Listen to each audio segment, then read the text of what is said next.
নমস্কার বন্ধুরা, ফুডি কিচেনে আপনাদের সবাইকে স্বাগত। আশা করি আপনারা সকলেই ভালো আছেন। আজকে আমাদের রেসিপি হলো ডুমুর চিংড়ি। ডুমুরে রয়েছে প্রচুর গুণাগুণ। তার মধ্যে উল্লেখযোগ্য হলো মানবদেহে রক্তে আয়রনের মাত্রা বৃদ্ধি করতে এই ডুমুরের জুড়ি মেলা ভার। এছাড়াও প্রচুর পরিমাণে ফাইবার সমৃদ্ধ এই ডুমুর ওজন নিয়ন্ত্রণে খুবই সহায়ক। ঠিক কী পদ্ধতিতে চিংড়ি মাছ দিয়ে ডুমুর রান্না করলে মাছ মাংসকেও হার মানাবে, সেটাই দেখার জন্য ভিডিওটা প্রথম থেকে শেষ পর্যন্ত দেখার অনুরোধ রইল। চলুন শুরু করা যাক। একটা প্রেসার কুকারে নিয়ে নিন 1 লিটার জল, আর প্রেসার কুকারে ঢেলে দিন 500 গ্রাম ছাড়িয়ে রাখা ডুমুরগুলোকে সরু সরু করে এইভাবে স্লাইস আকারে কেটে নেবেন। এবারে প্রেসার কুকারে 3টে সিটি দিয়ে ডুমুরগুলোকে 60 to 70% বয়েল করে নিন। 3টে সিটি দিয়ে দেওয়ার পর কুকারের ঢাকনাটা খুলে একটা ছাঁকনি দিয়ে ডুমুরগুলো ছেঁকে নিন।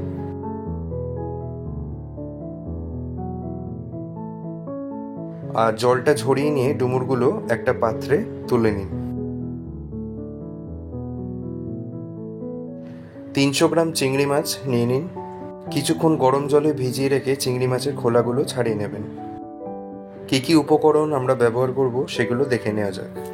আদা পেস্ট, রসুন পেস্ট, পেঁয়াজ কুচি, ধনে গুঁড়ো, গোটা গরম মশলা, 2টো তেজপাতা, 2টো শুকনো লঙ্কা, 4টে কাঁচা লঙ্কা, গোটা জিরে, জিরে গুঁড়ো, চিনি, লবণ, হলুদ, টমেটো পেস্ট আর ঘি। এই সমস্ত কিছুর পরিমাণ আমি রান্নার সময় উল্লেখ করে দেবো। এবার একটা কড়াইতে নিয়ে নিন 1/2 কাপ পরিমাণ রিফাইন অয়েল। তেলটাকে কিছুক্ষণ গরম করে নিয়ে তাতে মিশিয়ে দিন 1/2 চা চামচ জিরে, 2টো তেজপাতা আর 2টো শুকনো লঙ্কা মাঝখান থেকে চিড়ে দিয়ে দিন 4টে কাঁচা লঙ্কা। আর এই সমস্ত কিছু 15 সেকেন্ড নেড়ে চেড়ে নিন। এবারে মিশিয়ে দিন একটা মিডিয়াম সাইজের কোচানো পেঁয়াজ। ফ্লেমটাকে মিডিয়ামে রেখে পেঁয়াজটা 3 থেকে 4 মিনিট ফ্রাই করে নিন। এরপরে দিয়ে দিন গোটা গরম মশলা, যার মধ্যে থাকবে 1 ইঞ্চি সাইজের 4 টুকরো দারচিনি, 4টে এলাচ আর 4টে লবঙ্গ। 2 মিনিটের জন্য ভালো করে ফ্রাই করে নিন এই সমস্ত কিছু।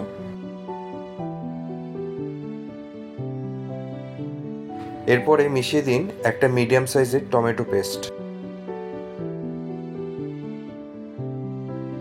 টমেটোটাকে মিডিয়াম ফ্লেমে 2 মিনিটের জন্য কষিয়ে নিন।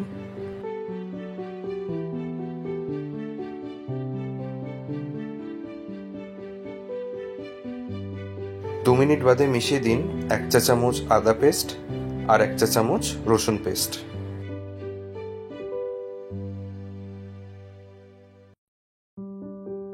আদা রসুনের কাঁচা গন্ধটা যতক্ষণ না যাচ্ছে ততক্ষণ ভালোভাবে নেড়েচেড়ে কষিয়ে ফেলুন। এরপরে মিশিয়ে দিন 1 চা চামচ ধনে গুঁড়ো, 1 চা চামচ জিরে গুঁড়ো, 1/2 চা চামচ হলুদ গুঁড়ো, মিশিয়ে দিন স্বাদ অনুযায়ী লবণ। এরপরে এই মশলাগুলোকে ভালো মতো মিক্স করে ফেলুন। মশলাটা হালকা ড্রাই হয়ে গেলে সামান্য পরিমাণ জল মিশিয়ে দিন আর তারপরে আরও ভালো মতো কষাতে লাগুন। আসলে মশলা যতটা কষাবেন স্বাদ কিন্তু ততটাই বাড়বে।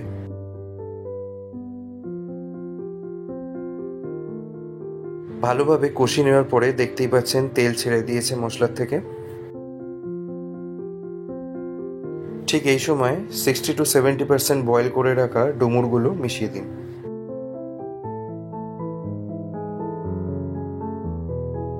এরপরে ধৈর্য নিয়ে ডুমুরগুলোকে মশলার সাথে বেশ ভালো মতো মাখিয়ে নিন। ফ্লেমটাকে এই সময় লো টু মিডিয়াম রাখবেন। মশলার সাথে ভালোভাবে ডুমুরগুলো মিশিয়ে মিনিট 5 নাড়াচাড়া করে নিন আর তারপরে মিশিয়ে দিন আনুমানিক 100 ml জল। জল মেশানোর পর 10 মিনিটের জন্য ঢেকে রাখুন ফ্লেমটাকে লোতে দিয়ে। এই 10 মিনিটের মধ্যে চিংড়ি মাছটা ফ্রাই করে নিতে হবে। তার জন্য একটা ফ্রাই প্যানে পরিমাণ মতো রিফাইন অয়েল নিয়ে গরম করে নিন, আর গরম করার পরে চিংড়ি মাছগুলো ভেজে নিন। চিংড়ি মাছগুলো খুব বেশি ভাজার দরকার নেই, মিডিয়াম ভাজলেই হবে। আর এই ভাজার সময় চিংড়ি মাছের মধ্যে মিশিয়ে দিতে হবে হাফ চা চামচ লবণ আর হাফ চা চামচ হলুদ গুঁড়ো।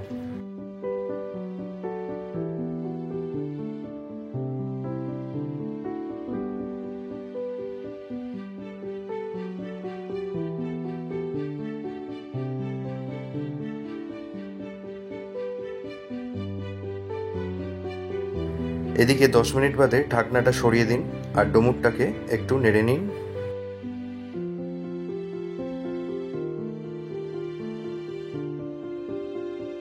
আর তারপরে ভেজে রাখা চিংড়ি মাছগুলো মিশিয়ে দিন।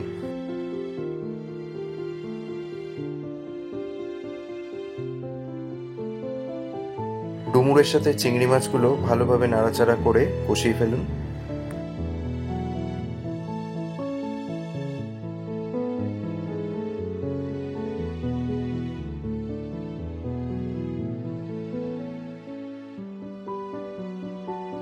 এবারে মিশিয়ে দিন হাফ চা চামচ চিনি, 1 চা চামচ ঘি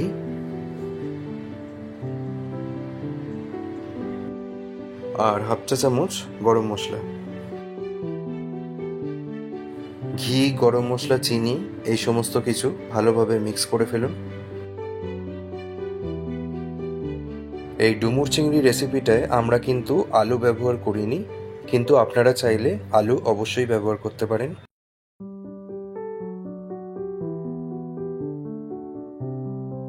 এবারে লো ফ্লেমে ডুমুরটাকে আরো 5 মিনিটের জন্য ঢেকে রাখুন। 5 মিনিট বাদে ঢাকনাটা সরিয়ে দিন আর ভালো করে সমস্ত কিছু নেড়ে চেড়ে নিন। ডুমুর চিংড়ি এখন পারফেক্টলি রেডি। এবারে এটাকে সার্ভ করে ফেলুন। অতুলনীয় স্বাদের এই ডুমুর চিংড়ি গরম গরম ভাতের সাথে খেতে লাগে দারুণ। আর সেই স্বাদের সাথে যদি মেলে শরীরের পক্ষে উপকারী এত সমস্ত কিছু মিনারেলস যা মানব শরীরে খুবই দরকারি, তাহলে তো আর কোনো কথাই নেই।